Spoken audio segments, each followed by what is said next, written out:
Hello, I'm Chloe Rigby, editor of InternetRetailing.net.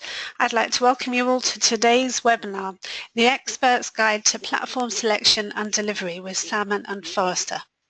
Over the next hour, we'll be hearing from Andy Hall, VP and Principal Analyst at Forrester, and Craig Harper-Ashton, who's Multi-Channel Director at global e-commerce agency Salmon, on why so many retailers are looking to switch e-commerce platforms at the moment, together with advice both on choosing the right platform and then getting implementation right. At the end, we'll move into a Q&A session. So, ahead of that, let me explain how to ask any questions that you may have. On the control panel on your screen, you'll see a chat box. Write your question in that box and press send. We'll aim to answer as many questions as we can today. And the conversation will also be extending onto Twitter using the hashtag ecommerce.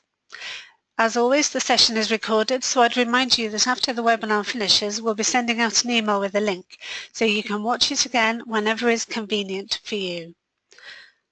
So Andy Hall, VP and Principal Analyst at Forrester, is our first speaker today. Andy serves e-business and channel strategy professionals, and he focuses primarily on B2B and B2B2C e-commerce, as well as issues related to enabling channel partner businesses for manufacturers. Andy is the co-author of the Forrester B2C and B2B Commerce Suites Wave Reports, the B2B e-commerce playbook, and he's considered world-leading authority on e-commerce business and strategy. Andy, welcome to the webinar. Thank you, Chloe. It's great to be here. Well, I think there's perhaps nothing more controversial or interesting in the world of e-commerce than a discussion among friends about the various software platforms available to help companies achieve transaction sales, a presence on the web, etc. So what we're going to talk about today, and I'm going to spend maybe about 20 minutes on, is reviewing the recent release of actually two documents, one about the B2B commerce suites and the other one about the B2C commerce suites. So what they have in common is that at Forrester we do a pretty extensive analysis and evaluation of several of the leading platforms. Again, one is B2B and one is B2C, but there are a lot of vendors that are in both. And so what I'm going to do is I'm going to talk to you a little bit about how we go about doing this evaluation, which we're quite proud of. It's a many months long undertaking. We feel like we do a very detailed analysis of these platforms, and then we publish it. So I'm going to go through a little bit about how we do, what the methodology is, and then some of the results. And I'm going to talk through a variety of various vendors and share our perspective on the pros and the cons. And then I think we're going to transition it back to Salmon, who's going to talk a little bit about how they approach implementing a variety of these platforms. And I think we're going to have some questions and answers at the end. So as I mentioned, we have a process, and that's what we'll call it, a process called the Forrester Wave process, which we define as a pretty data-driven evaluation of software, hardware, and services markets. So in this case, it's about software. And the way we approach the wave is we think through sort of what are the kind of core pillars of functionality associated with a commerce suite in the year 2017.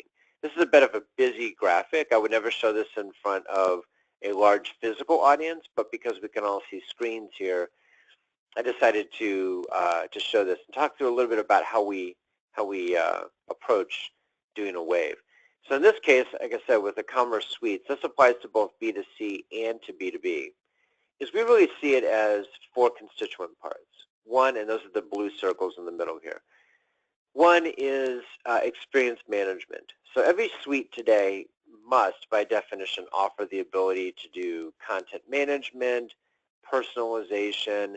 There's a component called digital asset management, and site navigation. So effectively, this is the experience that a customer is going to have, and these suites have to offer the tools with which to do that. Going clockwise, commerce management. I'd say this is really the core of a commerce suite. This is the ability to do, as is listed there, cart and checkout, promotions, product recommendations, and increasingly, we're finding suites need to be able to do quoting. What we mean by quoting is the ability for a sales representative or a customer service representative to, let's say, take over an order or respond to a customer that wants to move beyond a self-serve environment. In fact, this is a fairly large component of the waves we just completed, especially on the B2B side, was this notion that it's called configure, price, quote, which is the ability for an individual working for a company to configure an offering, assign a quote to that, and push that through to a client who can then either approve or negotiate the quote. This is a fairly new phenomenon in the world of e-commerce, in that CPQ systems tended to reside outside of a commerce suite. I'd say 5 or 6 years ago, they started being incorporated into it because the world we live in now, especially on the B2B side, is both self-serve and what I call full-serve. So the self-serve environment, you add something to a cart, you can complete the transaction yourself, no interaction necessarily with the company. But like I said, in a B2B environment, there are oftentimes larger orders, there are more questions that customers have, and so they may start the research, even perhaps an order on the website, but then need some intervention from the company. So that's where the guided selling and the quotes come in. So that's the commerce management component. Going clockwise again, down at the bottom is order management. So this is something that's really born out of, excuse me, out of the notion that everything is omni-channel today, and everything is frankly global today. So, companies that need to be able to integrate ordering and research and really order tracking across a website, mobile devices, physical locations. In the case of B2B, we call them branches. In B2C, you would call them stores. And again, on a global basis, something may be sourced from one country. You need to intermediate transactions across multiple customs entities. You have to process payments in multiple currencies. This is the part and parcel what order management systems do. And the last one, but not least, is the product information management component. This actually has its own component. These are otherwise known as PIMs. It's an acronym for Product Information Management. This is the hard work that companies have to do around creating taxonomies for products, attributing qualities to products. It's really all about being able to create an effective catalog. There's a bit of a bleed over into the first part, which is experience management around digital asset management. At Forrester, we've actually done a wave just about PIMs. So we think this is important enough because it's really the heart of the content that goes into a catalog, and without content, there's no catalog. Without a catalog, there's nothing to see or read about or potentially buy. So we believe that this is really, deserving of its own pillar. So those are the 4 pillars. Again, this applied to both B2B and B2C. And ultimately, as you can see at the top and the bottom, there's a front office connection where you're talking to customers in multiple channels, and there's of course a back office connection, which in B2B is particularly difficult. You can imagine a lot of B2B companies have multiple systems they've been using, some of which are circa 1985, and we have clients that we talk to, and this is not atypical of a lot of circumstances where the data may reside in a system that's been around for 20 years. And so you have to find a way to integrate in with that.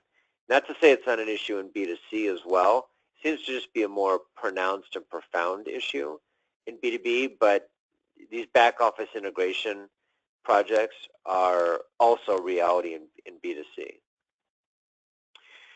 So just to highlight a little bit of what the output is of the wave, and then I'll show you sort of where the vendors score in a graphic.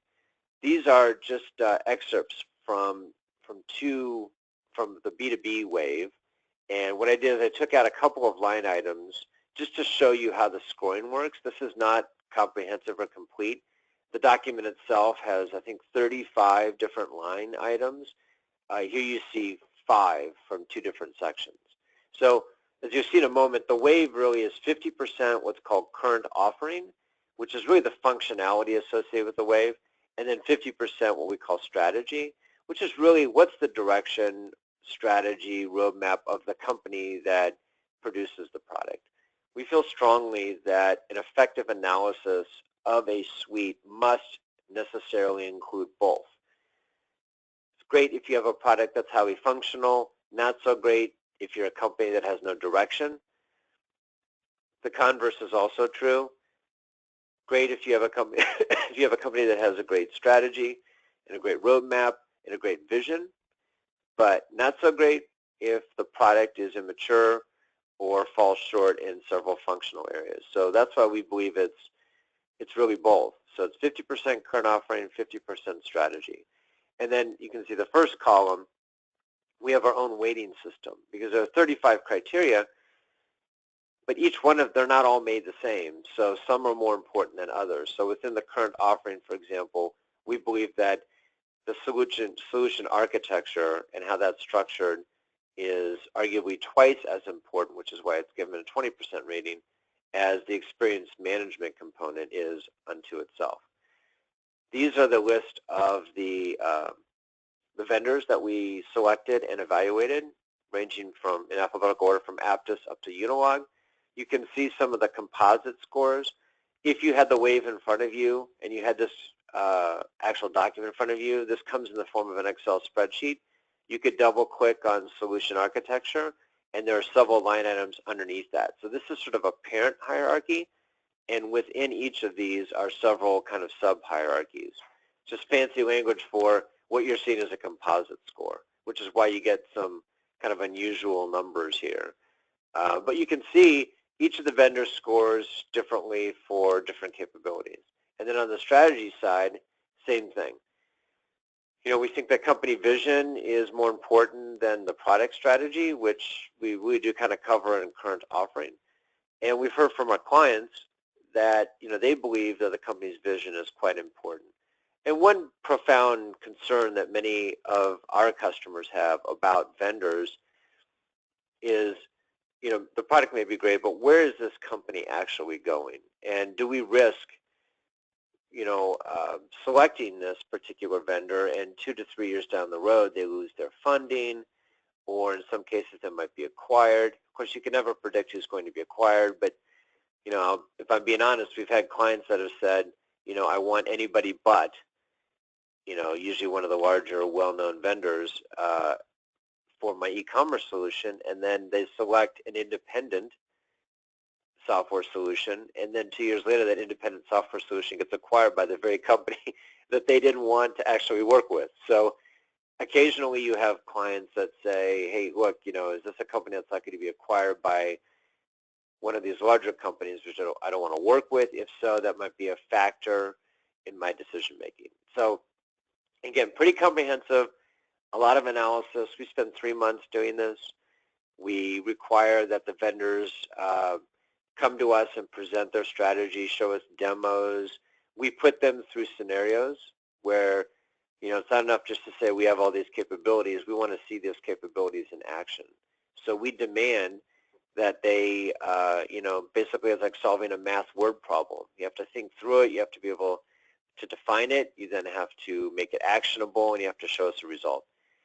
You'd be surprised how often companies that claim they have certain functionality, when we give them a scenario, suddenly that functionality isn't real, isn't viable. So it's a way to expose, you know, when people are sort of talking rhetorically versus in reality about a capability. So anyway, these are the scores. Again, an excerpt.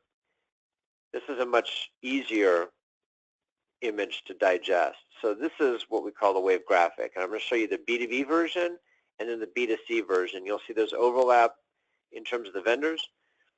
And I'm just going to highlight in the B2C one the vendors that we don't cover here in the B2B graphic. Okay, so I think there are like 13, 14 vendors. And you can see on the y-axis what we have is the current offering from weak to strong. And I just talked about that. That's really the product functionality. And then along the x-axis along the bottom there, the strategy of the company. It's what we deem either weak or strong. The size of the dot itself, so you notice like Unilogin is a small dot and SAP Hybris is a big dot, is based on their market presence, which we also take as input, which is the number of clients they have, the amount of revenue they have, kind of the momentum that we have qualitatively assigned to them. So it's basically designed to show you that some companies are bigger than other companies. It's not an indication of the quality of the solution or, frankly, the quality of the strategy, just the size of the company. Okay, so you can see here that we had a couple of what we call leaders, which is the dark blue. These are the companies that meet a certain threshold. These are the companies that score above a certain level. And you can see there was one outright leader, and that was SAP Hybris. There happened to actually be two others because they're hugging the line. It's InterShop and Insight. Then we had several in the middle area called strong performers, and it's companies like IBM, Magento, Oracle, Aptus, CloudCraze. And then the last group are the contenders, and these are companies that maybe are a little deficient in certain areas, either on the product side or the strategy side. Oftentimes it's more the product side versus the strategy side, but you can determine that by where they are on the X and the Y axis. Again, all these solutions qualify to meet a certain threshold. We don't evaluate vendors that don't that aren't capable of supporting an enterprise platform or an enterprise environment. So every one of these meets a certain minimum threshold. It's just within that we have some variation. Okay, so I want to talk about a couple of these, highlight a few of them, and then we'll transition over to Salmon to talk about how they go about implementing these. So SAP, I would say, in a sentence or less, we determined that they're in the B2B space really the leader. I mean, they've distinguished themselves. They've pulled away from others. They were early to B2B, and they have a solid framework. If I had to say a weakness, it would be that they're considered to be a little bit on the expensive side relative to others, and they generally take a bit longer to implement. Sometimes it's of their doing, sometimes it's of natural selection amongst the clients that choose them, which tend to be larger organizations, which are more bureaucratic. So that really isn't SAP Hybris' fault, but we tend to hear from clients, and there tends to be a high correlation between the amount of time it takes to implement it and SAP. But again, oftentimes, to be fair, that isn't their issue. So all things being equal, I'm sure they could implement much faster. But if there was ever any sort of criticism or minor critique of them, again, look where they scored, quite high. It's a bit like saying you didn't get an A+ on the exam, you just got an A. So hard to knock them given where they showed. InterShop and Insight were the two other leaders. InterShop, I would say it's a very strong product. They were one of the first companies to do software for e-commerce going 20 years back. They were active in this in the late 1990s. So in terms of the products, it's quite strong. They've been at it a while. They've done quite a bit of spec work for large clients, meaning they basically white labeled their solution to a variety of companies. And for almost a decade, they were producing basically a white label solution for two large clients, one on the B2C side, one on the B2B side. So, they know how to do product. It's well engineered, quite good. I would say if there's a weakness for them, you can see from what they showed on the x-axis on the strategy side, much farther to the left on the weak side versus the strong side than, say, SAP Hybris or Insight. And the challenge, I think, with InterShop is they've struggled a bit in North America in particular with their strategy. Insight, I would say, Insight is really focused exclusively on B2B, really manufacturing, although they have distribution clients as well. And they tend to focus a bit more on the middle part of the United States of America. So if there's a critique of them, it would be that they, relative to others, sort of lack a global presence. But they're quite renowned for their high-touch approach to implementations, and they work very closely with clients, and they consistently get very high scores from their clients for the process. So that kind of completes the leaders category. Then I'm going to hit a few in the strong performers category. So Magento. Magento is a really interesting company because they have a massive partner network. Thousands and thousands of companies out there, systems integrators and the like. They built up over several years, have been implementing Magento. The reason they do so is because Magento goes to market as an open source solution. So many of those systems integrators can basically create their own product using PHP, which is the open source programming language. Again, they have a large network. They've been around doing this for a while themselves. They're on the rise, especially in B2B. And they tend to focus on more mid-market companies as opposed to enterprise companies, although they are making a push into enterprise as well. IBM and Oracle, those are well-known names. They've been around quite a long time. They really do focus on the enterprise in particular. I would say IBM is in a bit of a transition right now. They're rethinking their approach to this. Historically, they went to market as a product called WebSphere, IBM WebSphere. To illustrate the point, recently they renamed the platform, and pretty much everything at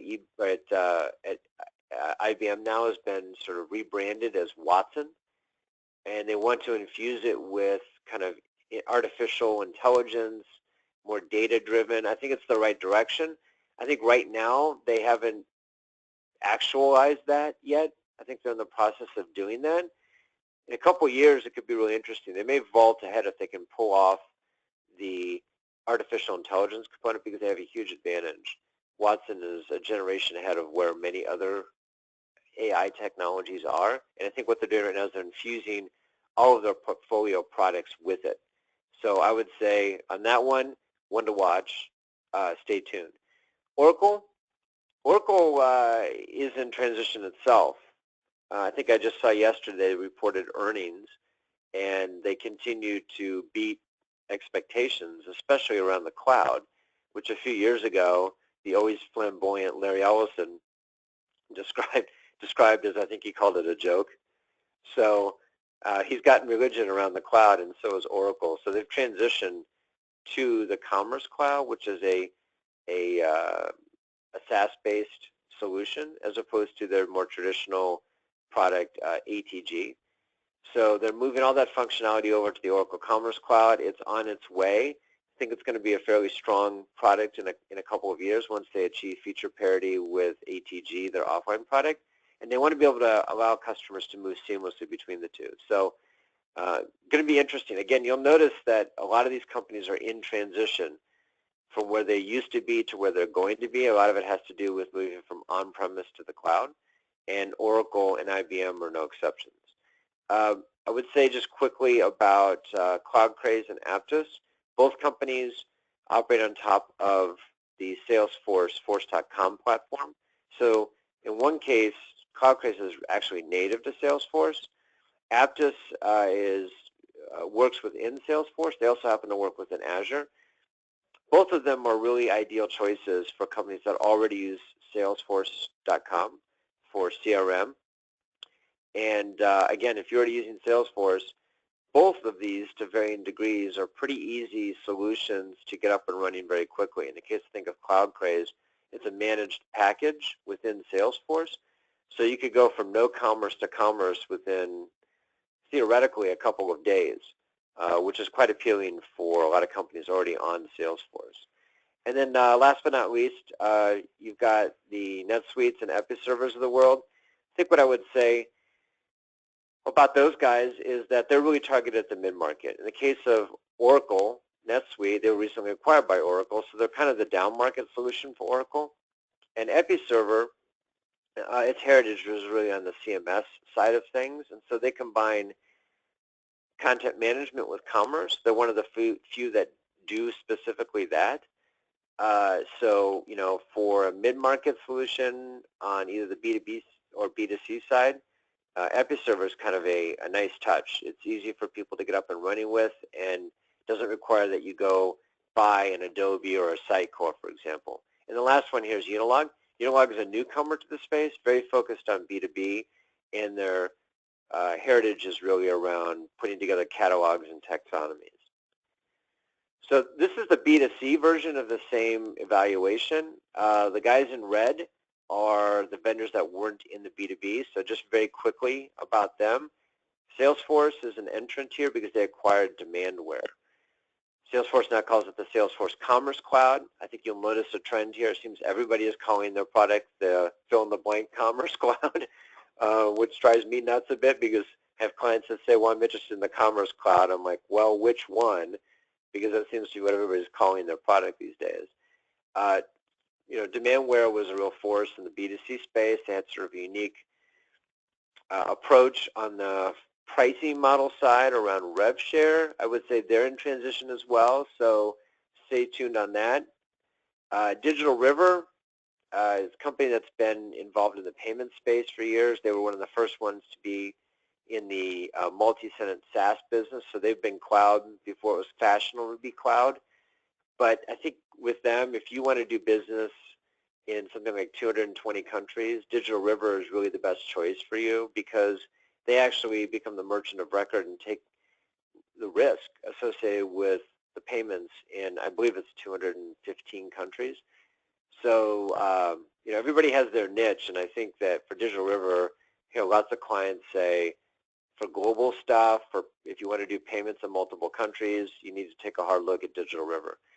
Sitecore, very similar to Adobe, also comes out of the CMS space. I think what we found that was strong about Sitecore is that they have married the CMS like Episerver did with the e-commerce. They also acquired a company. I think they're still in the process of bringing all those assets together. But like Episerver, they're I think an option for a company that wants to have an all-in-one solution for content and commerce. Kibo is really a conglomeration of various assets. They brought together a company called Mozu, which they acquired, Baynote, which is a personalization capability. They also acquired them, and they acquired the assets of Shopatron, which is an order management solution.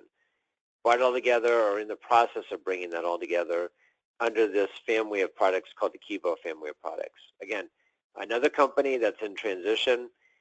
In a year, all this will be together. What's interesting about this is it's all cloud-based, and they're right now doing the hard work of piecing all these parts together. Some of the assets work together out of the box pretty much. Others require a little customization, but a one to watch. And I'd say last ones are Elastic Path and Commerce Tools. What I would say about them is they're invested heavily in this notion of APIs and microservices. So their approach is we want to work with everybody else's technologies, and we publish detailed, sophisticated APIs, and we want, meaning Commerce Tools and Elastic Path, to almost go headless in a way, meaning that they'll take the best of the best, they'll work with anybody else, and it's really kind of a core sort of commerce shopping engine. So on that note, I think I went through quite a few of the vendors there, hopefully giving you a high-level view of strengths and weaknesses. And at this time, I'd like to hand it back to Chloe. Chloe? Andy, thanks very much for a really detailed and interesting presentation. Our second speaker today is Craig Harper-Ashton. Craig has over 20 years experience delivering high-quality e-commerce and multi-channel solutions spanning strategy, business analysis, architecture, design, development and testing across platforms such as IBM WebSphere, SAP Hybris, Intershop and Magento Enterprise for clients including Argos, Sainsbury's, Game, Ted Baker, Habitat and Selfridges. Craig has also recently authored the Salmon Report, the Insider's Guide to Enterprise-Level Commerce Platform Delivery. Craig, welcome to the webinar. Thank you very much, Chloe. Thanks, Andy, for your presentation. Really enjoyed that. Thanks for the introduction. I've been asked to spend around 15 minutes or so to talk about project implementation and how to do it well. We've had, as Chloe mentioned, we've had 20 years or so in the landscape of building e-commerce and digital platforms for people. So hopefully we're going to provide some key insights into how to do this well and how to do this successfully. We're running a little bit over time, I think, so I'm gonna zap through the Who Are Salmon as quickly as I can and kind of get into the meat, if that's okay with everyone. A quick word about Salmon, and I'll try and keep it short as promised. We're a digital e-commerce agency, the core of which is to design, build and implement world-class e-commerce platforms and support and continually optimize them. We do this to support our core mission, which is to help our clients transact more digitally in marketing speak, which really means that we help our clients make more money from their digital channels. I'll skip over the customers, I think, quite quickly, if I may, just to get back on target for time, so I don't trespass too much on questions and answers later. I'll highlight just a couple, if I may. T-Mobile, we provide a very large data management platform to help them provide proactive digital services to their customers and across their mobile cell network. Maybe, certainly in the UK, one of the most famous is our Argos platform that we constructed for them a number of years ago, which helps them to turn over more than £2.5 billion a year in sales. And I'll just mention one of the B2B ones, Punch Taverns, a very, very complex B2B application, and some early adventures into IoT as well, which is rather fascinating. So, but to summarize, you can see we've got a fairly broad range of categories and markets, but all of them with a very central theme, which is digital at the heart of their vision. As Andy mentioned earlier, many of the leaders in the e-commerce field, we work with a number of the leading platforms. We work with IBM's WebSphere Commerce, as Andy mentioned earlier, that have rebranded themselves as Watson Commerce. Arguably the leader, SAP, Hybris, and Magento, the new kid on the block, although I'm sure they wouldn't thank me in calling them that, and Intershop. Okay, so we've conducted research recently to an extensive and broad range of companies to investigate the general consensus on project implementation from which to base some insights and thoughts. I'll highlight some key findings in a moment, but the full report is available on our website, and I think Patrick said beforehand actually that he's going to send a copy of that report to everybody that's on this WebEx. Some very interesting stats, I think, for various different reasons. You can see here that a whopping 9 out of 10 cats, for example, think that platform selection is the most important decision that comprises their digital strategy. A third think that too many stakeholders want to say in the front-end design. I'm sure that will resonate with many. I always enjoy the key challenge of everyone having a say on visual design, actually. It's such an important part, of course, but it's the one that's most opinion-based. The key stat I'll be attempting to address in a moment is the rather dissatisfying, for our industry at least, 84% that felt pain during the platform delivery process, and I hope to provide some insights into how to avoid some of that pain. Other key statistics from our research indicate that security, scalability, the digital experience itself, and the delivery against the original business vision are uppermost in stakeholder values. With an eye on the future, they also believe that e-commerce remains one of their key areas of growth, as you can see, and I think they're right for one. I think it's one of the most interesting periods in e-commerce right now, actually. There's some incredibly disruptive and exciting technologies emerging that threaten to change our businesses successfully, including ours. Although it's difficult for anyone to predict precise timings on those, or more importantly, which areas will capture the imagination of our customers most predominantly, we can be certain, I think, that your digital platform will become even more important to supporting this new tech, whichever one it may be, including artificial intelligence, whether it's simple chatbots or more complex marketing precision and prediction, virtual, or more likely in my mind, I think, augmented reality, the accelerating voice interface that we all know and love through things like Amazon Echo, of course. And personally, what I think is going to be super important is the IoT, the Internet of Things, which will allow clients, I think, to get closer than ever to their customers and deliver real value and extended services, as everything then under IoT almost becomes a sensor. Okay, so a few minutes then, I think, on the do's and don'ts of project implementation. These highlights are taken from our e-commerce project delivery playbook that's also available on salmon.com. Please make our marketing director happy and download that. Over our 20 years, I wouldn't for a moment claim that we've reached a state of perfection, but there is, as you would expect, a number of common patterns to our most successful project deliveries. Our most successful, in my mind, being based on the really important metrics: delivery of most value, delivery against the business vision, with an eye on the future, efficiency in cost and time, and most important of all, I think, the satisfaction of our clients, and even more important than that, our clients' customers. One of the nice things actually about our business and being in e-commerce, especially in the B2C world, is that everything goes public to allow our clients and our customers, especially our customers, to scrutinize and critique and invigilate what we've done. And believe me, nowadays, especially through social media, they're never short in holding back their feedback and their views and comments. We welcome this actually. It's very, very useful data for continual improvement. Right, we are limited on the time, as I say, so I'm going to pick my top 5 recommendations to make your platform delivery sweet and pain-free, because that's what we're going for, folks. And I know what you're thinking, and yes, I have seen and had the pleasure of being part of some projects that we've delivered that are, I believe, as close to pain-free as you can get. So let's set some context, if I may. Are retailers and brands concerned about Amazon in addition to their traditional competitors? And not only Amazon's growth, but their relentless innovation? Well, if they're not, I think they really should be, no matter how high they think the barrier to entry is to their markets. Amazon, that very well-known seller of books, provide online grocery, high street fashion, prescriptions, I've got a list here, health and well-being, pharmaceutical, household, TV, music, gaming, the list is endless and goes on, and they're expanding ever more quickly through innovation.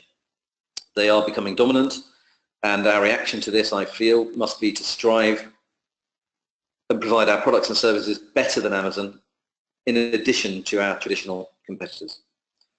The reason I mention Amazon, of course, is that this is who everyone holds up now as the new bar. So my top 5 list is actually more important than making project implementations less painful, I think.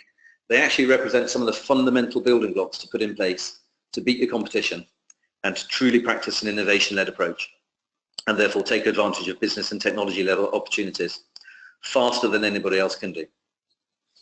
Okay, let's get on with the top 5. Data is everything, number 1. Data is everything. And I don't mean, folks, it's noteworthy or really important. I mean, it's absolutely everything. Any platform you choose, regardless of maturity, vision, scale, many of the things that Andy beautifully went through, will not work well or look any good with poor data. Over the years, we've seen exceptionally well-written software fail due to bad data. Often the answer is then to code around bad data. Some people call it defensively, which sounds good on the face of it, but in reality makes matters far worse in the long run. Now, I'm not suggesting for a moment that it's easy. Getting and maintaining precise data is very difficult. What I'm suggesting, however, is that if you do manage to get decent data before you start, it has the potential to turn a painful, long-winded, seemingly bug-ridden application into an elegant, performance-secure, and dare I say, beautiful platform. Now, I know I'm only on number 1 of the list right now out of my 5, but if I'd like you all to just remember one to take away, then it really is this one, smiley face. Data will always be at the heart of your enterprise. It should be treated with the utmost respect. Out of all the projects I've been involved with, the ones that have been most efficient and led to really good fault-tolerant platforms have all started with good data. Number 2, requirements, he said controversially, are really overrated. Now, of course you want a high value from your partner, do you not? Well, of course you do, and you're right to demand it. After all, you guys are paying for it. I'm not suggesting that all requirements are bad, but I'll put it this way.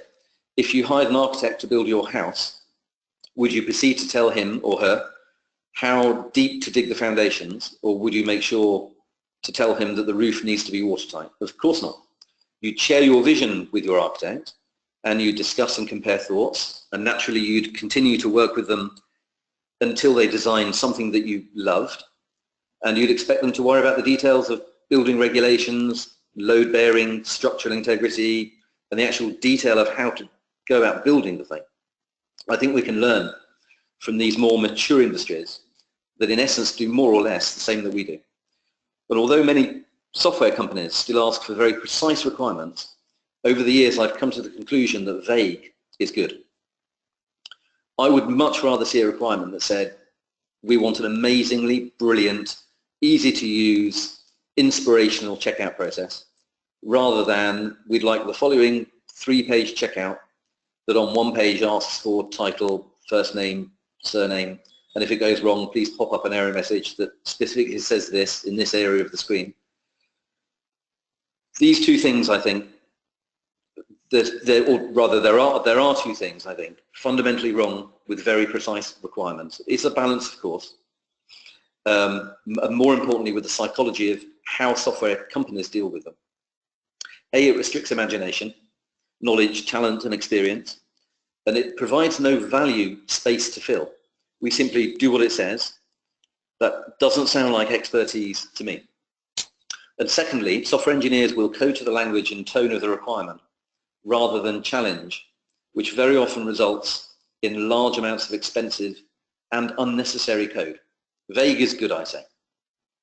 The best projects I've seen have a clear vision and spend time articulating this vision, and then leave the team of experts to come up with the designs on how best to satisfy that vision.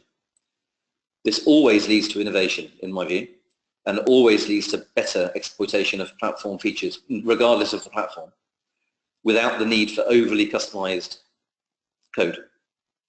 Okay, number 3. I've always noticed that the best stuff has always come from what we refer to nowadays as a cross-functional team. Specialists from the business, customer experience, and engineering getting to know each other, having some fun, and throwing ideas around, aided by the best design tool ever discovered, the good old whiteboard. So that's it, isn't it? It's just put everyone in the same room and let the magic happen. Well, it's not quite so simple. There's 3 challenges, I think, that prevent the magic from happening that we need to deal with from the outset. None of them involve calling the project an agile one, by the way. I am actually a huge fan of agile, but it doesn't make anything less painful in and of itself. Firstly, we have to create an environment where a true partnership can exist. This is a challenge for us leaders and leading types. I've seen this done very, very successfully, that passes the test of having a workshop where it's almost impossible to tell who works for the client and who works for the supplier. That, in my mind, is when you know you've created a true partnership. Secondly, and humorously perhaps, software engineering types. I'm one, or at least was one, so I'm poking fun at myself as well here. We want to get fun, enthusiastic, tight, close team integration and continuous communication, which really allows the magic to happen, from people that have chosen their vocation specifically to avoid any form of human interaction or engagement. Although it is quite humorous, I think, and I put it in there slightly for the comedy value, it is actually a key challenge. There's an area where you need, this is an area I think where you need strong leadership in articulating the vision and demonstrating to naturally introverted people, at least on the software side, that they can make a huge difference. The third, of course, and linked in very closely with that, is empowerment. Cut the team some slack. Let them make some of the rules up as they go along. For this, even though that sounds slightly scary, is where true innovation really lies. I've written down a nice quote here. It's one of my favorite quotes. Albert Einstein said that creativity is intelligence having fun. I don't think I can add more than the great man said himself to this point, at least. Right, I'll move on. Number 4, never ever compromise the fundamentals. So, so important. So what are the pillars? What are the fundamentals of an e-commerce platform? Well, we call it SaaS: speed, agility, security, and scalability. Speed, everything has to be fast and now. Millennials only deal with now. Agility, anything can be changed quickly and put live without breaking other stuff. Security, but obviously as the months go by, it's more and more in the newspaper. It's not why we want our clients' names in the paper. It's certainly something we should take ever so seriously, of course. And scalability. Your business growth cannot be allowed to be constrained by technology. So how do we make sure that we don't compromise these? Well, there's obviously a lot more to e-commerce than this, as you all know, but millennials particularly are driving the bar even higher. They're not patient, they expect more, they demand convenience and convenience on their own terms, and they know they're only one Google search away from your nearest competitor. Many projects still execute performance testing, security testing, vulnerability testing, load capacity testing, although many people call it different things.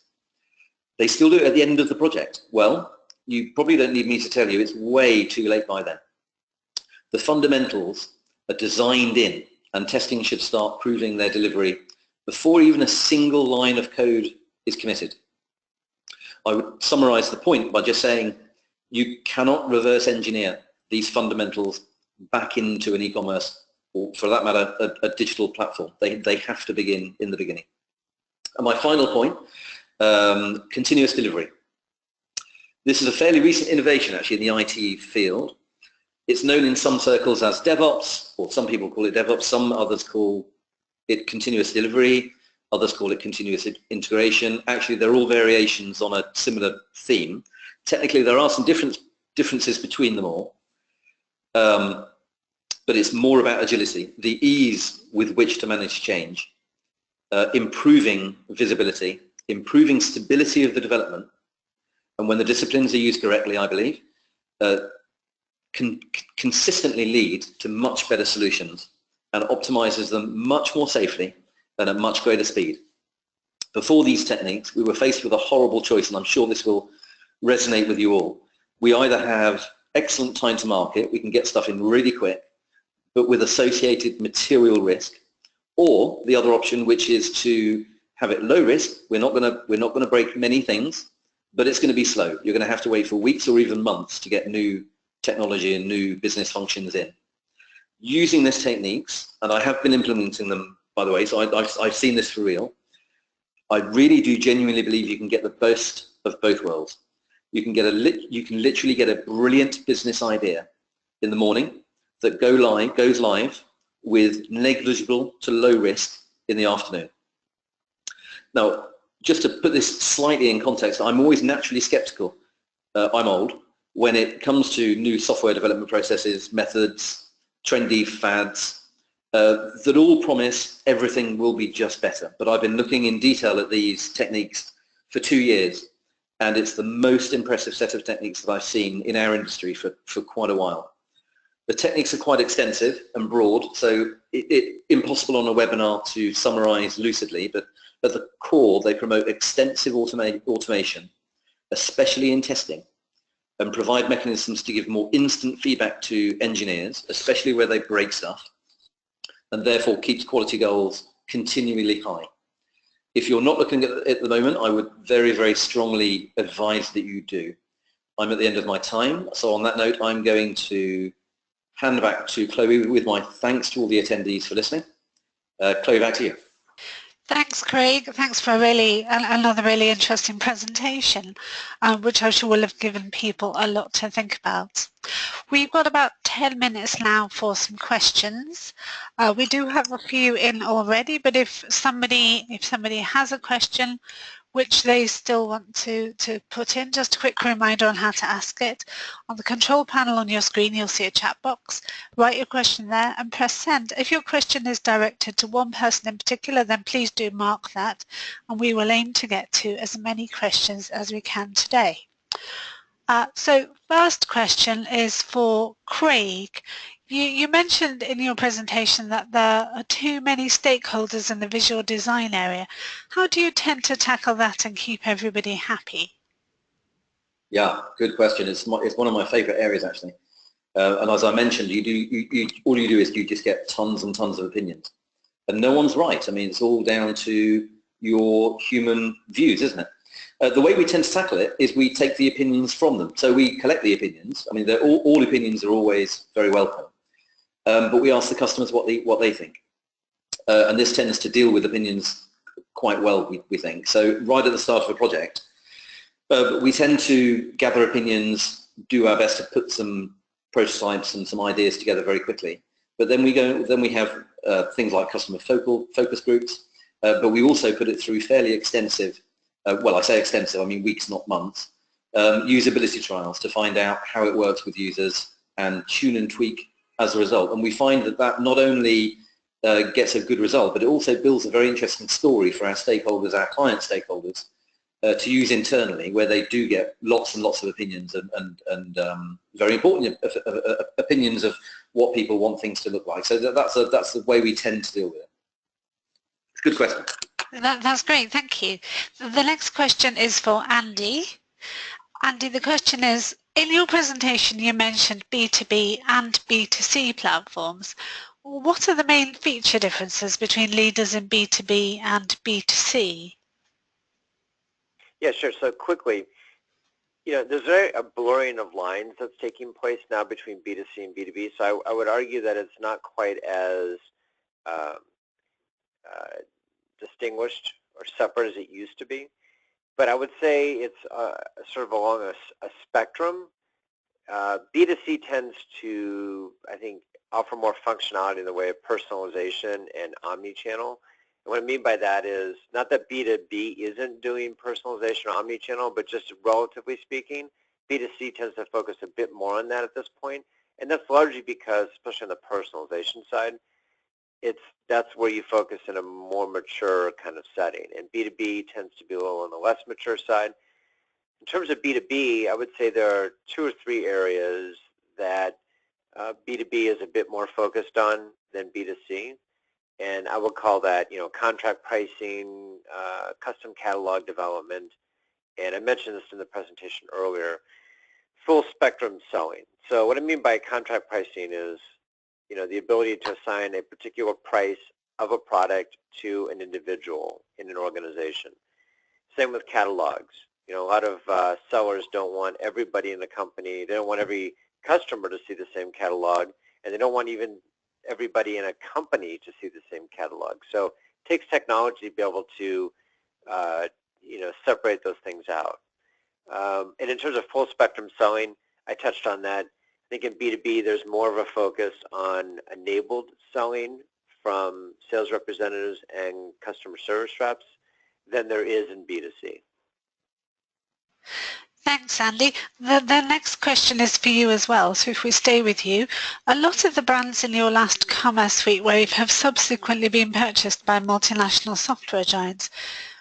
Do you see that trend in consolidation continuing?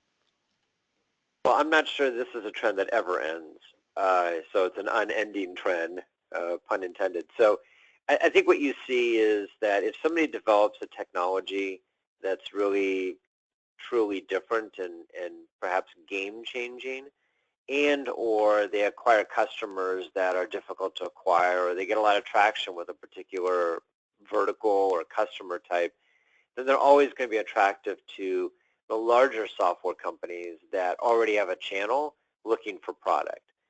So I would say that, we will continue to see some consolidation. I think it may have leveled off a little bit because we had sort of an acquisition spree in the last couple of years.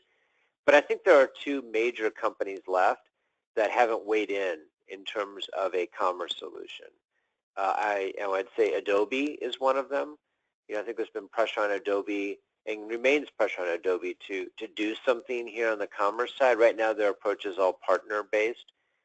It's no secret they've tried to make some acquisitions in the past of some of the companies that we have that we discussed, but they didn't. And so, I don't think they're done making bids, and I don't think they're done with commerce. So I would look for them to do something in the next couple of years. And the other big one is Microsoft. Especially as we move, as Craig mentioned, more toward the Internet of Things. Microsoft's going to have to be a player in commerce in the IoT space. And right now they have a partner approach as well. There are several companies that use their platform, the .NET platform. We mentioned a few of them, Inside, Episerver, a few others. But I think it strains credulity to think that Microsoft isn't going to jump into this and get into the commerce space themselves at some point in the next couple of years. That's great. Thanks, Andy. Next question is for Craig. How do you see the future of bespoke platforms for mid-range fashion retailers? Mid-range fashion retailers. Fashion retailers, yes. Well, I think new tech again is going to have quite an impact on those guys. We're seeing Amazon bringing to market now the Amazon Look, which has a camera installed in. So it's the kind of video version of Amazon Echo, and the word is that they'll be using this for clothing sizing, trying things on virtually or in an augmented sense. So I think new tech is going to have a huge bearing on where they go, and I think services as well. I mean, one of the things that the best ones do is have a very advanced fulfillment and service based platform. So I think that's certainly going to be big in the next few years. Thanks, Craig. Next question is for Andy. Andy, Craig mentioned that there's a trend towards microservices. Does that mean there will be less of a reliance, do you think, on the big commerce suites? You know, this is a very interesting question. Probably could do a whole webinar on just this very topic.